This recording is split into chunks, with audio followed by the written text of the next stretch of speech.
Mayo Experience. Welcome to the Pat Mayo Experience, presented by DraftKings 2021 American Express. First look and research. If you want to play in the best tournament on DraftKings, good news. The Listeners League link is already available. You can find it in the description of this video and podcast. Also, new show alert on Mayo Media Network. So if you have not subscribed to Mayo Media Network on YouTube as of yet, what are you doing? Please help us out and hit the quick subscribe button. Takes like 2 seconds. Also, smash the like button to this video. Give me your early lean in the comment section. But we've launched a European Tours picks and bet show. Tom Jacobs, Skylar Hoke will be hosting that. So please, if you want to get into the Euro Tour, we're going to be doing it every single week. It's out early on a Sunday for this week for the HSBC, but most weeks I believe it will come out on Monday evening. That's the time that they can record, then everything is out. So if you want to get some extra sweats in on the golf, highly suggest you check out the European Tour picks and bets show. Show some support to those guys up on Mayo Media Network. Other than that, I'm going to be using fantasynational.com to walk through my research process for the week for the American Express. If you want to get a discount on Fantasy National, go to fantasynational.com/Mayo and you'll get your 20% off. Highly suggest the annual membership. You can get weekly, monthly, or annual, and the annual is the best bang for your buck, especially when you're getting 20% off anyway. You play more than $10 a week on DraftKings or in the betting market, Fantasy National is something that you need to have in your life just to cut down on time, if nothing else. So let's jump into the American Express this week. Different structure this time around because of COVID regulations. This is the first of the 2 Pro-Ams that we usually get in the rotation, the other one being Pebble Beach. That also is not going to have the Pro-Am element this time around. So normally what we see for the American Express, we go to La Quinta and we get a 3-course rotation. Everyone gets to play one of the courses each of the first 3 days, and there's a cut after 3 rounds. Then the final round is at the Pete Dye tournament course. This year, not so much the same. In fact, it's a lot better because the tournament course is the only one that has shot link, for one thing, so you know how awful that gets. TV coverage at 3 separate courses is just horrendous. Remember when Adam Hadwin was at La Quinta and he was shooting a 59? They couldn't get a camera on him until like hole 17? Well, we might not have that problem this time around. So the way that it works here, it's a full field, 156 players, par 72 for both courses. And like I said, both courses, La Quinta, that's out of here. So we're just going to get the Nicholas course and the Pete Dye Design Tournament course. They're going to split between the two the first 2 days, sort of like the Farmers Insurance Open between North and South at Torrey Pines. Then there's going to be a cut of the top 65 in ties. Then everyone will just play the tournament course on the weekend. I myself prefer this setup to the way that it normally ends up going. So I like this one a lot. I'm excited for this tournament for the first time in ages. And the field, like we've seen the first 2 weeks on the PGA Tour, much stronger than usual for the American Express. A lot of the guys that either played in the Tournament of Champions or just skipped Hawaii outright are going to show up this time around. I guess COVID protocols, it calls for it. 156 players, like I said. Top 65 in ties make the cut. Andrew Landry is the defending champion. And players that we're going to see at the very top of the field this time around, got John Rahm, who's won this event before, Cantlay, Patrick Reed, who's won this event before, Cameron Champ, Sung J M, Abraham Answer, Kim, Tony Finau, Scotty Scheffler, and Russell Henley. And first-timers that we're seeing on tour this year, you got Brooks in the field, Matthew Wolff, Woodland, Francesco Molinari, Phil, Ricky Fowler, Paul Casey, Doc Redmond, Harold Varner III. Then you got some, second-tier guys, but we're still seeing them for the first time. Sam Burns, Lucas Glover, Ryan Moore, Tringali, Streelman, Denny McCarthy, Camilo Villegas, Charles Schwartzel, Jason Duffner, John they're all here. Lonto, Na, Munoz, Nick Taylor, Wawrinski, and Brendan Todd are all going to be playing for their 3rd consecutive week. We're also getting the first look at Aaron Wise, Alex Noren, Adam Long, and Adam Hadwin. Griot's in the field. Jimmy Walker's in the field. It's really strong, to tell you the truth. And the best part about no Pro-Am is no 9-hour rounds. It's going to be like normal golf for the first time. So maybe that throws course history out of whack. I don't know, but you're going to get 3 rounds at one course, so we can really dig into that. Plus, that's the course that has all of the shot length stats to go along with it. So that's really should help us out, whether it's in the head-to-head betting market. It doesn't really matter what it is. I had a great head-to-head and 3-ball day on Friday. Not so hot on Saturday. At least I didn't bleed all of the money back, but every bet hit. We did get a split out of Keith Mitchell because he tied with Nick Taylor on Friday. Both shot the rounds of the day.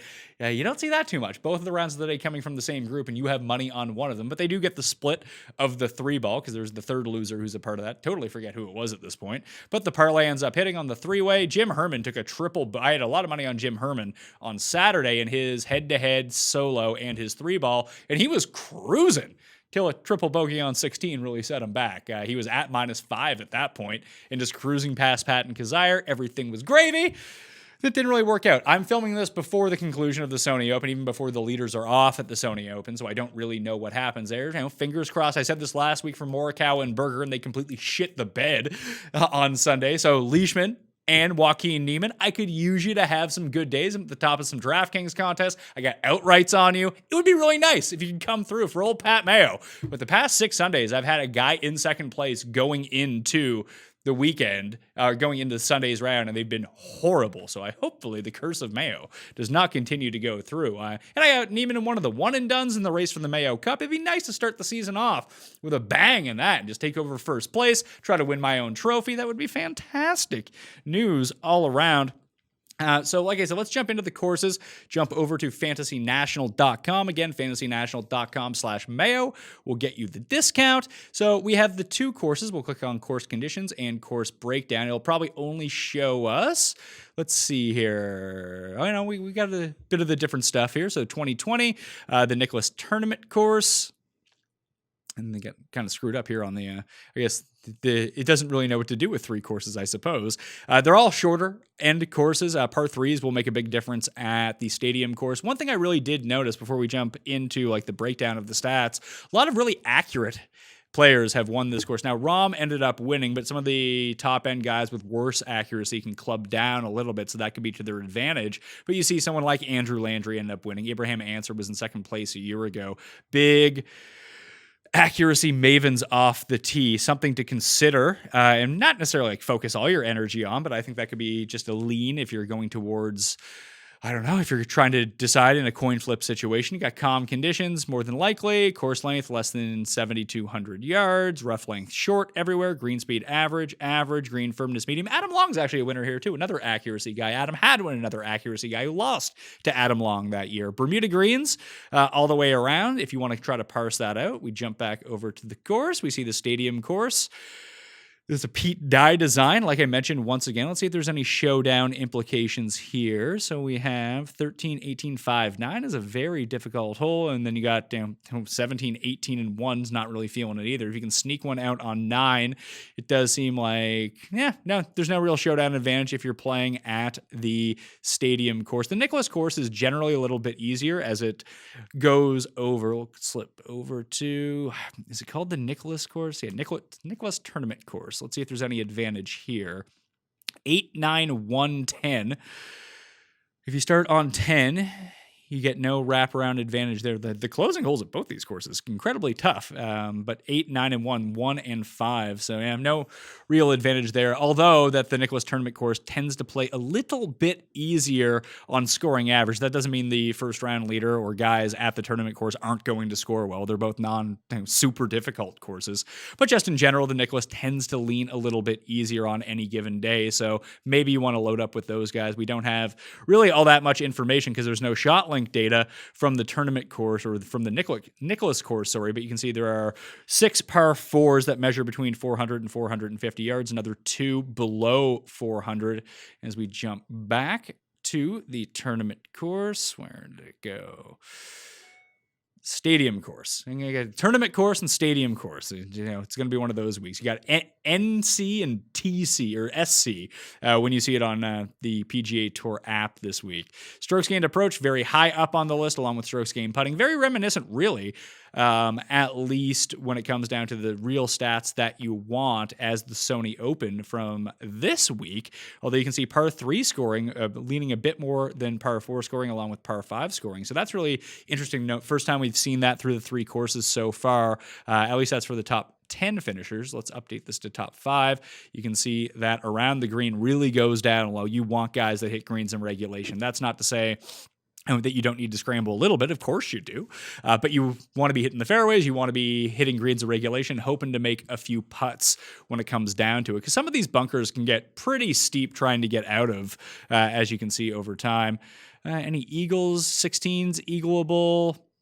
8 is eagleable. Those are really the only two and 2.7% eagle rate on those two holes at the stadium course. And then when we see it a bit more, it's a bit more washed out for the top 5 finishers when you look at strokes gained by par on each hole. Average shot distribution, you see the plurality coming from 150 to 175, and then pretty even across the board after that. I guess it depends on how you hit your drives. Do you lay up a little bit? Are you a little bit longer? And then you get more of an even distribution on the par 4s. You got 3 from 350 to 400, 3 from 400 to 450, and 3 from 450 to 500, and then there's 1 from 350 and less. Which hole is that? 350 and less. You have number 7. Not really drivable, as you can see, a 0.2% eagle rate. But guys do make a birdie at a very high clip on that hole, however. Going down a little bit more, let's see here. What do we got? How's our 3-putt percentage? Very low compared to your average tour event. Average driving distance, a lot lower than you see at other courses. Again, that will increase the accuracy, although it is a bit lower at this course. Only 57% versus the 62% that you see on a normal week. Green regulations, about the same. Scrambling percentage, a little bit higher than it is at an average tour event, at least at the stadium course, the Pete Dye design. We'll take a look into Pete Dye, guys, here in a second, too. What else do we want to look at? Tournament history. Let's take a look at the tournament history and see who's done well at this course going in. Strokes gained overall over the past 5 years at this tournament. This will weigh all courses. Hadwin, Landry, Rahm, Steele, who could end up trying to go for back-to-back here because he's in first place as we speak at the Sony Open. I hope he doesn't win, but that's what we'll see. He's made the cut every year as well. Sean O'Hare.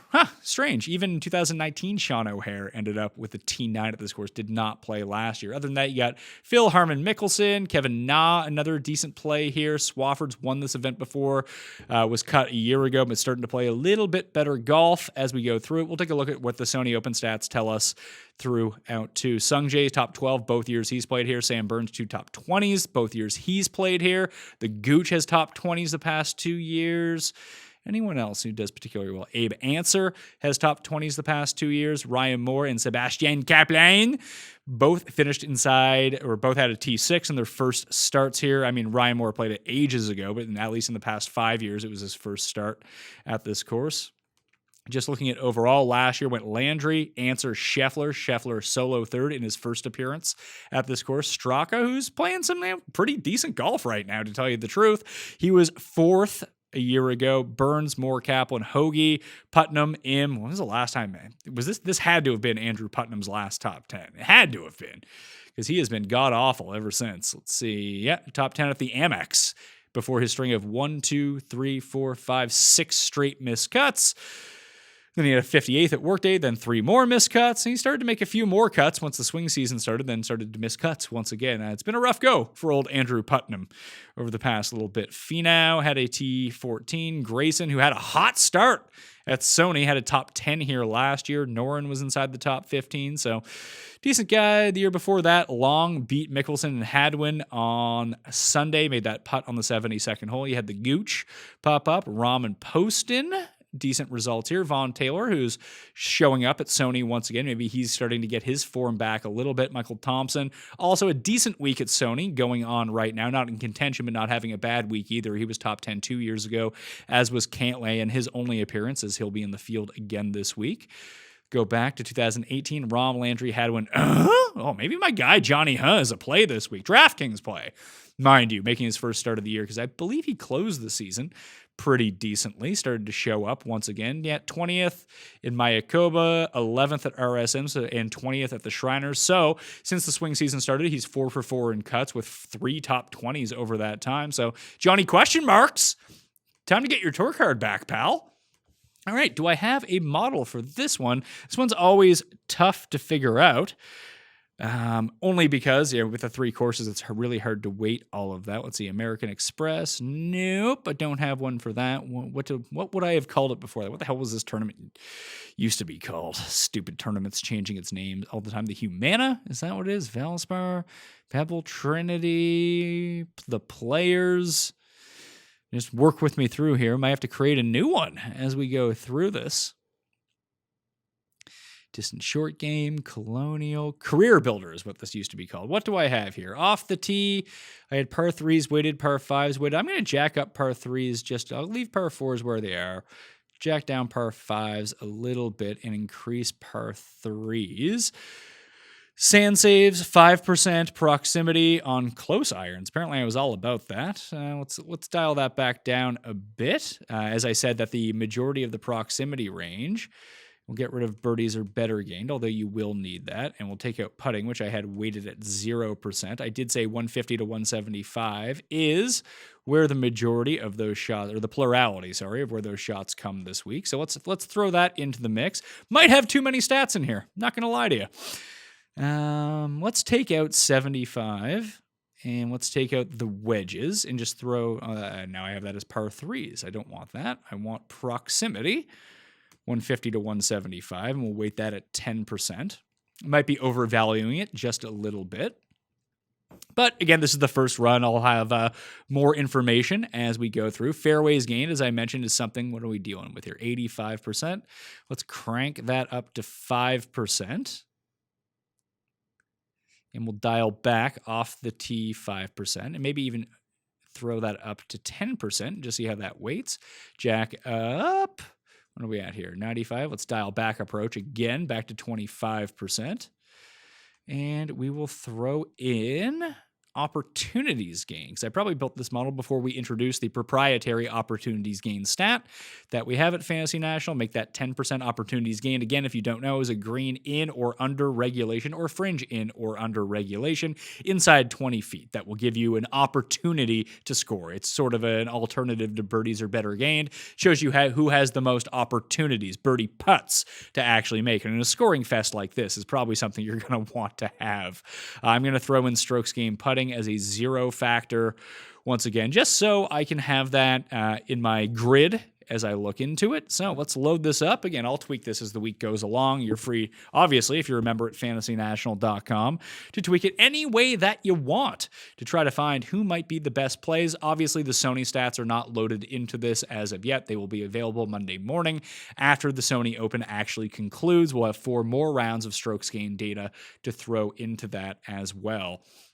Past 50 rounds, all courses. Let's just take a quick gander. Henley, Redmond, Griot, Wolf, Ryan Moore, Keegan Bradley, Harold Varner III, Lucas Glover, John Rahm, and Paul Casey would be the top 10 as the model spits itself out so far this week. Then you got Im, Reevy. Why does it keep doing this to me? Why are you jumping on me here, trying to load in all the stats? Im, Reevy, Brooks, Finau, Seb Strakacy, Kim, Kevin Streelman, Jason Duffner, Matthew Smith, who missed the cut this week, and Kyle Stanley, who's the king of the front 9 on Thursdays. I believe he ended up missing the cut after he was in first place most of the day on Thursday, and then started going bankways as we ended up talking about it. So that's who gets spit out over the past 50 rounds. Let's shorten that down to past 24 rounds. Actually, you know what? Let's do it this way. Let's go to the rolling report and go to custom model. And we can look at it to see if anyone is gaining over time in this custom model. And this custom model may be absolutely horrendous. For all I know, you might want to tweak it a different way. I'm always curious to know if you guys do the modeling. Oh, that didn't spit it out for me, right? I want to go to custom model. I want to go to rolling report. I don't know why it's doing that for me. Let's load that in to see if that ends up doing it. The rolling report. I just didn't have it set up right.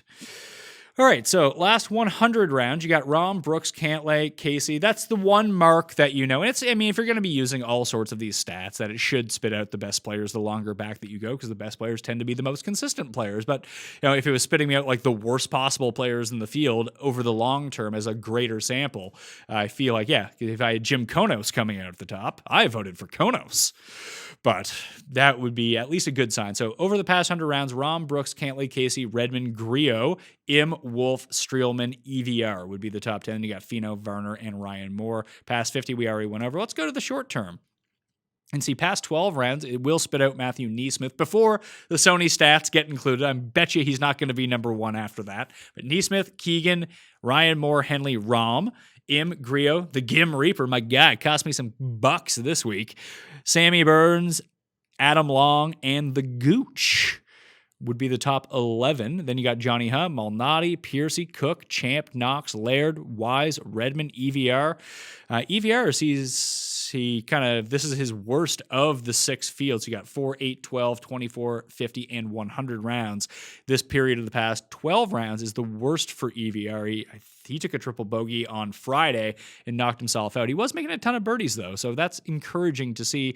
Zach Johnson continues just to play well. I don't know if he's got the goods to go all the way with this. Patrick Reed, like I mentioned, is a former winner at this course. It's going to be tough to really decipher. The odds and pricing will really lend you towards where you would expect some of these players to end up being in terms of the odds board. It's going to be very curious to see someone like Brooks as a part of this list, to see how he ends up doing. Past 8 rounds, Neesmith, Bradley, not much doing there. Past 4 rounds, probably not the best thing to look at. If we go to 24, Keeg, Rahm, Redmond. So expect Redmond. One way that you can kind of judge early ownership right away is who pops up in the models. Who are the names, the obvious names. Like, you're going to have your favorites, and they're going to pop up. Very curious to see how Wolf does here. The longer you go back, the better he is in terms of the stat modeling. The last time he played, I think he missed the cut at the Masters. 50th at Zozo. He had his nice run. 4th at the PGA, 2nd US Open, 2nd at the Shriners. I bet him in all 3 of those events. He cashed the each way on them, but he was not able to come through for me for that big money.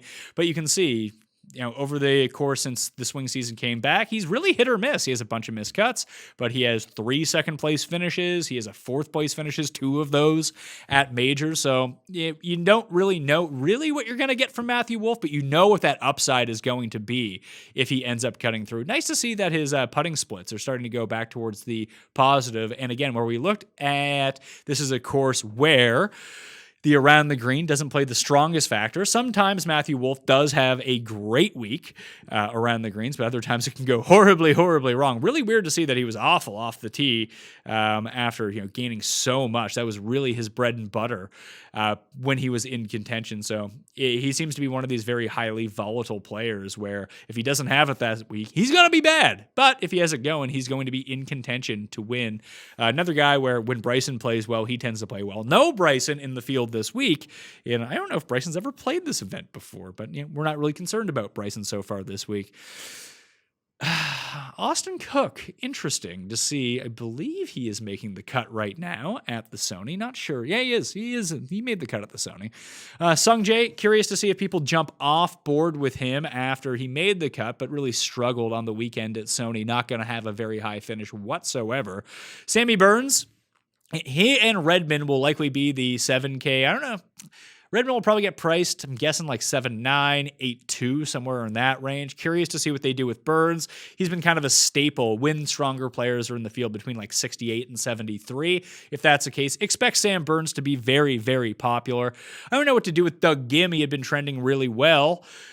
Obviously, he had a very poor week at Waialae, but sometimes those are the guys that you want to go back to the week after that, everyone was on them. They were super chalky. We all liked them because the stats love them. They've been playing so well, and they shit the bed for you. But sometimes those are the guys to go back to in a field like this. Even Matthew Neesmith, he was very popular this week in the low 7s. He'll probably be back in the $6,000 range this time around. Now, maybe his game is just gone. Maybe his hot run was here. It's over at this point. But at the same time, maybe he's had 2 bad rounds. And all of a sudden he gets it back together and he comes in at 1/5 the ownership, and the stats are still telling you exactly the same thing. It's still golf. The guys have to go out and perform. The stats can only tell you so much when it comes down to it. Curious to see how the Triangle Man, Cameron Tringale, ends up doing here. Let's see. He was 2.9 at Houston. So this is very interesting to see. So very high at Bermuda. Low at Shriners, very high at Sanderson. And how did he do at Sanderson? He was like, okay. His price went up for the Shriners. No one went on to him. As you can see, 4% GPP percentage at the Shriners, and ended up having a good week. Was top 20 that week. Very popular at Bermuda. Missed the cut at Bermuda, so no one wanted to own him at Houston. Finished inside the top 30 at Houston. No one was really sold because it wasn't that great, so he was 7.7 at RSM at a decent price. Ended up coming in 3rd. So again, to the point of, if you play one of these chalky, cheaper players, always good to avoid the chalk. Sometimes it's really hard to do that, and I fall victim to that as well, where you're like, oh, the stats tell me this guy, he's going to be 6 times more owned. Gim is a perfect example of that this week at Sony, where everyone just clamored on to Doug Gim. And if you had just given me blank name at 6,800 and told me he was going to be 5 times higher owned than everyone else in his range, that's almost an auto fade every time. That doesn't mean that player won't play well, but if you play the percentages week after week, and that's really what you should be doing on DraftKings, how is this player going to do versus the players in his range week after week? You're going to get it wrong sometimes, and the chalk is going to come through, but it does seem more often than not that the chalk is not going to be worth it if you can find the capable replacement in his range. And just looking at the top of the Sony leaderboard, you could have ended up on Steele. You could have played the narrative of, hey, this guy is a good ball striker. Yeah, he's a bit iffy, but if you look at the correlation courses, he plays well at Honda. He came second at the Sony Open a year ago. No one wanted Brendan Steele. I myself didn't want Brendan Steele, but there is a case that you could have made for him if you had made that case and be like, oh, this guy is going to be, 1/10 the percentage of Doug Gim? Maybe that's a good way to go. As you can see how last week's performance can really play a factor in determining ownership with someone like Cameron Tringale, who the stats like almost every single week. And listen, if he was a great player, he would be priced in the $9,000 region, not the low 7s and high 6s every single week. So there's going to be an incredible amount of volatility with him. As you can see, 2 missed cuts in the swing season, but he's also turned out a top 10. He's made the cut another 3 times, 2 of those top 30s. So it's not awful. Like, you're going to have to pick your poison some weeks. If you go into DraftKings or make these top 20 bets or long shot bets thinking you're going to win them all, you're just diluting yourself. That's a really stupid way to look at it. And I remember Colin Drew told me this before, where NFL, PGA, you get 1 slate per week to really go over this. And it's, sometimes there's a lot of noise in very small samples, where in baseball, in basketball, you have a slate per day. You can really pile up a larger sample size to really judge if your process is going well. In golf and football, it's really difficult. You could have done everything right this week at Sony and have the perfect process, and it may not have worked out. And you might change up your process because of that, because it didn't work out, and you could have been on the right track all this time. Like, honestly, you should have like a year's worth of data to see if things are going your way. I know no one wants to do that. Like I said, I'm guilty of exactly the same thing, of not sticking to a process or not giving that process time to see if it's right or wrong. So I just have a whole bunch of unknown information.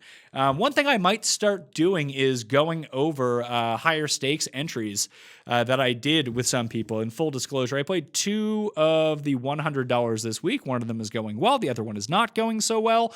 But I might start doing the $200 DraftKings single entry every single week and maybe reviewing my lineup. If that's something you're interested in, listen, I'm not a pro DraftKings player. I try to make good choices. In fact, I'm a losing DraftKings player. I'm up lifetime on golf thanks to my guy.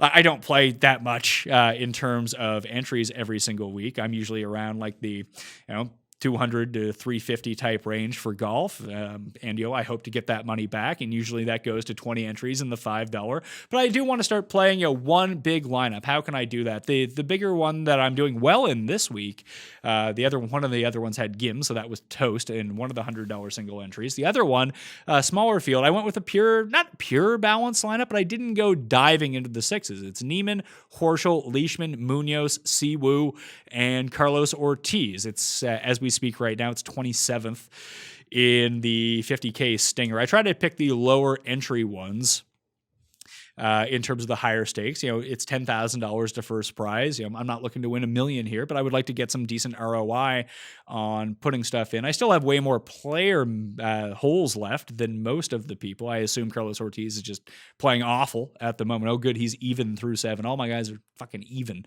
Except for Horschel. He's 1 under. Nice. So you can kind of timestamp when I'm doing this right now. But maybe a lineup review and how I came to those guys would be something you're interested in. You can laugh at me for my terrible picks if you really want to. But I just decided to play more of a quote-unquote cash game lineup, and I thought that Horschel provided nice leverage in the 8s. In fact, all of those guys provided decent leverage except for Munoz. Munoz was super chalky in this contest at 26%. Everyone else I got below 10%. I was really big on Neiman this week. I thought he was the leverage play above $10,000 because everyone wanted him, everyone wanted Berger, Answer, and who was the other guy in the top?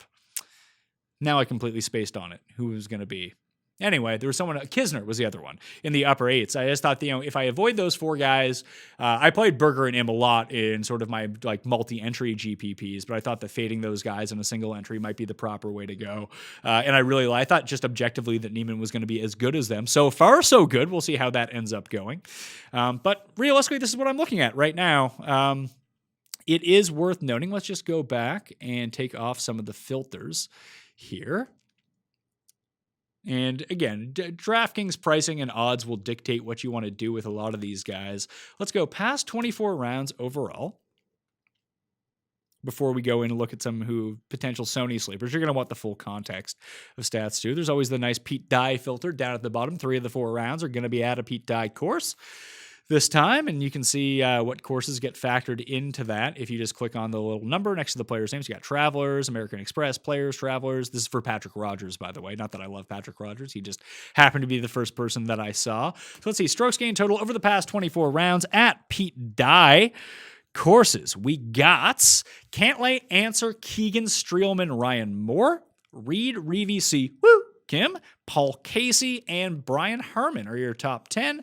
Some of these guys, when you get into Burns, Seifert, Sung You'll Know, John Rahm, Will Gordon, although Rahm and Sung You'll Know have enough rounds, but 12 rounds, 10 rounds, 9 rounds, 4 rounds for Nasty Nate Lashley. They don't have the full complement. Michael Gillick, 2 rounds, so... And you can kind of break that down too. Tee to green and take putting out of it. Who plays really well there? As you can see, when you get to the putting, Si Woo, Paul Casey, Noren really do jump up. Byung Han An goes from 30th to 8th from total to strokes gained, tee to green. Strokes gained ball striking, Cantlay, Griot, Rahm, Moore, Duffner. And that's really interesting because you see Cantlay had a good performance here in his one time through. Rahm has won this event before. Duffner has won this event before. Landry has won this event before. And it's not like it's only including the rounds from this specific course. I mean, Landry has a first and a second here, so those are 8 of those 24 rounds. But it's interesting to see that and it's not even 8 of those because they would only get 2 rounds at this particular course. Those are only 4 of the rounds that factor in here, the ones that they really did well, but they still really pop out in all of this. Molinari being back in the field is super interesting this week. I feel like he was bad in Houston. He played at the Masters, missed the cut. He's 15th in Houston. A lot of that was putting-wise. That's when Ortiz ended up winning. But he gained in all of the strokes gained categories. Bad at the Masters, but when you sort of up your game a little bit. So I'm curious to see where he kind of comes in. This used to be a course where he could play really well, a good Pete Dye specialist. Interesting to see how he can kind of go through that. What's his career rate at the American Express? Miscut 12th, 62nd, and 10th. So good year, bad year, good year, bad year. Obviously, he's going to have a good year this year. Last played it a year ago when he was in the middle of his drought before he ended up quitting golf for the year. Before that, 17, 16, and 15. Always gained a bunch off the tee here. Struggled on the greens a little bit, except for in 2015. I'm just very curious to see where his game is at the moment.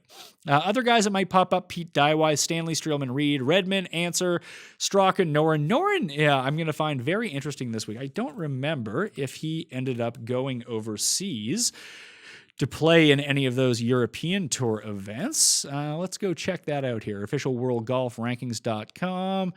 Up to 94th in the world. Let's see. He last played Mayakoba, so no, he didn't go overseas. He's been hit or miss. 18th miscut, 17th, 76th, 17th, 40th. He was 8th at the Northern Trust. Well, we'll see how Noren gets his game. He's someone who I would like to see kind of rebound. I like Alex Noren a lot here.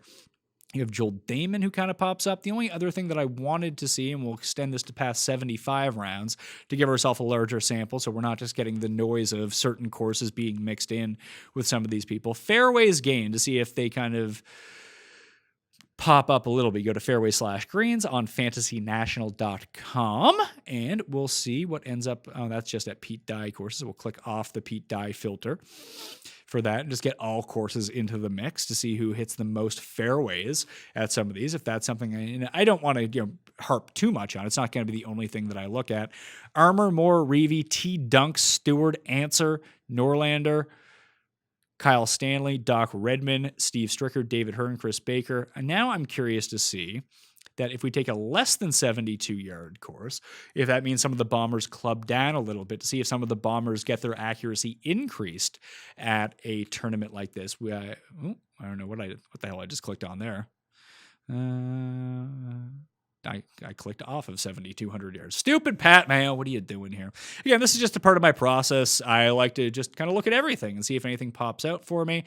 So past 75 rounds at courses under 7,200 yards, Stewart, Moore, Armour, Reevy, Redmond, Herman, T-Dunk, Stricker, Landry, Stanley. Then you got your answers and Henleys. It might be a really nice spot for Henley here if he doesn't end up closing well at Sony. We'll see how that ends up going. Duffner, another winner here. So yeah, I can see how it's not going to be the only narrative that ends up playing, but you see Long is inside the top. He's 21st in this stat. Winner here. Duffner winner here is 14th. Answer second last year is 13th. Landry winner here is 9th. Moore, I said, finished inside the top 5 a year ago. He is second in this category. Molinari is up there. Casey is up there. This feels like it should be a good Paul Casey course. I don't know how I'm going to judge the guys who are playing their first rounds of the year. I'll have to go back and really do some digging in to see if that really makes a difference for anyone. Any of the good players at the very bottom here? Let's see. Sammy Burns, someone who has played better at this course with distance over accuracy overall, but he's someone who finished inside the top 20 in his first 2 appearances. And everyone else is just, Brooks is way down on that list. Wolf is way down on that list. Reed is way down on that list. Curious to see if just at this course in general, if any of those guys end up doing a little bit better than normal. Let's click off that filter and go over to Sony. We'll go to DraftKings round 4. Take that filter off once everything loads. And just check in on the stats. See if we can find any Sony sleepers who are in the field for next week. And in tournament stats, let's see how everyone is doing so far this week. Strokes gained approach, Hideki, Kokrak. Kokrak has been a victim of poor putting and really poor around the green work, although he's not in the field next week. Morikawa not playing. I can't remember if I said Na is playing or not. Charlie Hoffman is playing well and not really putting well or doing well around the greens. That's interesting to see. The Kids can't chip this week, but the irons are working well. Mike Weir can't putt and just killing it with his irons right now. Straka, there's a name who everyone thought that was going to be really good. He's in 23rd as we speak right now. He's halfway home in Sunday as we're going through this at -11. Couldn't really putt this week, but slightly in the positives. Didn't drive the ball all that well, but decent on approach as we go through it of players who ended up playing the weekend.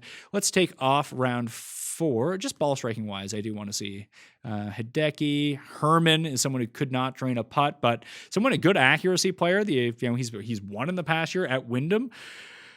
Interesting to see. Carlos Ortiz driving the ball lights out, cannot chip to save his fucking life. KJ Choi, the irons, electric. Henley doing well. Nick Hardy, nice to see him up there, really driving the ball well this week. Siwoo couldn't drain a putt. Maybe it's time to get back on the Siwoo bandwagon a little bit. Robbie Shelton, can't really putt all that well this week, but doing okay. Kisner, Weir, Straka, Stewart, guys all going up there in approach and ball striking wise. Munoz, and he's still gaining off the tee and almost 2 up in approach. It hasn't been great for him, but he can't chip and can't putt this week. He is in the field for the American Express. So maybe it's a nice week to go back. A very chalky Munoz made the cut, but underperformed for people. Curious to see what his price point comes in at. Overall, because this will include the people who missed the cut this week. Let's just see ball striking wise. Let's just factor in an approach first. Let's see. Keegan, dominating ball strike, lost 7 strokes putting through 2 rounds. Might be a decent week to go back to him. EVR, very high up in the irons, couldn't putt, couldn't chip for the week, ended up missing the cut, so maybe a nice spot to go back in on him. The irons for Russell Knox were not the problem. It was everything else. Gained 3 strokes on approach in 2 rounds, same as TPJ, Ted Potter Jr. Really nice week with the approach. These are all just guys who ended up missing the cut. Norlander and DJ Trahan, both over 2 strokes gained on approach. Answer, the ball striking was immaculate. I'm curious to see if people want to go back to him. People aren't stupid these days either. They're going to look at the strokes gained stats and be like, oh, Answer lost almost 3 strokes putting, a stroke and a half around the greens and hit the shit out of the ball. He came second at this course last year. Let's go back to Answer. That is a completely logical way of thinking about this. So I would expect him to still retain his popularity once everything comes down to it. Watney couldn't drive the ball at all. Is Watney that bad of a driver all the time? 4.2 strokes lost. He was the guy as the other part of the 3-ball with Mitchell and Taylor, who just kind of, he's been bad off the tee. Not this bad off the tee. This is one of his worst driving. He used to be good off the tee long term, but over the past 20 tournaments, he hasn't been this bad, but he hasn't been good at the same time. He's in the negatives overall. Who else can we look at here? So Vaughn Taylor's a guy that I mentioned who is playing like all right a little bit. The iron's been pretty good. The around the green is carrying him just a tad. KH Lee, good week around the greens for KH Lee. Berger and Webb, of course, they're playing well, and they're not playing next week, so no one really cares about them. Putnam, Stanley, CT Pan, the Panimal, Liston Hoagie. Hoagie could be a very interesting guy to go back to next week. He kind of fits that mold of a player that was popular at the Sony Open, missed the cut, so he fucked everyone, myself included. I played Tom Hoagie this week, but didn't have a very poor ball striking week in the positives off the tee approach and around the greens. Lost almost 3 strokes putting in 2 rounds. I mean, 2.5 strokes gained tee to green, 1.3 in ball striking. That feels like a guy who could get it back together very quickly if the putter flips, and maybe he can get a little bit better on his approach. You'd like to see better numbers than this. Neesmith as well. Neesmith, good driving the ball, positive in approach, lost around the greens and lost putting. So, stuff like this happens from time to time with these lower end players, and they just don't have immaculate ball striking. They can't make up for a bad putter like someone like Adam Scott can, and then go to the weekend not making putt for the rest of time. But when we think about sleepers, that's an interesting way to approach it. Sorry I went long with this, but again, check out the Euro show. That's also long this week. It's not going to be as long in weeks to come going forward, because we want to try to expedite this a little bit. But hey, sometimes it's fun to talk about the process, talk about how we did this week, and maybe try to identify some sleepers going forward for the Sony Open. Jeff and I will be back on Monday to talk about the show. So if you can rate, review, subscribe, smash the like, do all that fun stuff to help us out as we go through everything. It's always fun going through my process with you guys. I hope you enjoyed it. Again, smash the like button to the video. Become a member at fantasynational.com right now with fantasynational.com/Mayo. And I hope you did really well at the Sony. We'll be going over our wins if we win, and we'll just be sad about ourselves if we end up losing when we lose. I'm Pat Mayo. Thank you all for watching. I'll see you next time. Mayo experience! Experience!